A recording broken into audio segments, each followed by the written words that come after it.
Hi, this is Bishop Doherty speaking. The topic for this little presentation is about the sanctity of marriage and family life. This is one of the pillars of not only Catholic life, but a central pillar of our whole society and the existence of our human race. Let me explain a few things.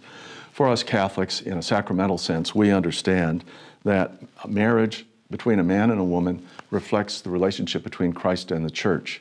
So it's a sacred and sacramental moment. In what we call natural law, as far back as anybody can remember, the marriage of one man and one woman is also the basis of society. Another traditional teaching of the Church is that this is the union, this is the institution or the relationship in which children belong. And it used to be that the Church definition of marriage before 1983 was that a man and a woman would contract to be married for the purpose of having children.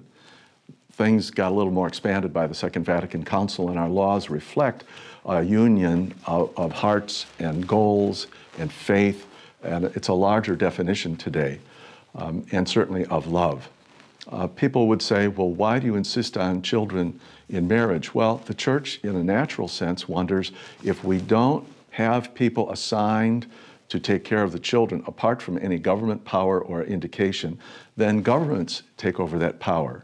And this is something that you want to be really sensitive about. So if we don't take responsibility for our children, then the government comes in. And we already know the number of children who are wards of the state in our Midwestern states. It's tens of thousands of children. And so a lot of the way we talk about marriage and family is for the protection of these innocent children among us. Another interesting reason why the Church supports marriage and family is because it has to do with the survival of the species.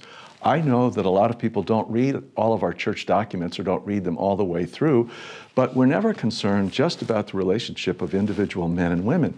We're concerned about a healthy and orderly progression of life, and the survival of the species is involved in this. And so whatever we think of our own morality or our own moral choices, a question we have to ask is, how does this affect other people? How does this affect other people's ability to raise their children, to be married and form relationships? I would point out that you can learn a lot about this in the Catechism, but more recently, Pope Francis's document on Amoris Laetitia has a great presentation on what we think about marriage and family, particularly chapter 4. It's a great spiritual exercise for all of us, no matter what our vocation, so I'd recommend that topic to you. Thank you for listening.